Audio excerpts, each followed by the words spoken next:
Hi guys! In this video, you're gonna learn how to change password on Gmail.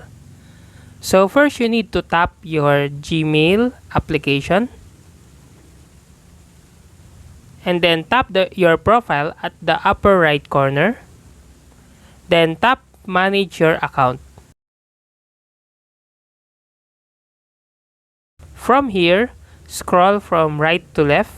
Then you'll see security. Tap it.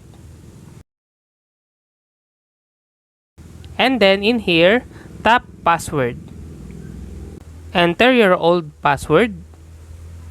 Then tap next. And then tap your new password and tap your confirm new password. Then tap change password.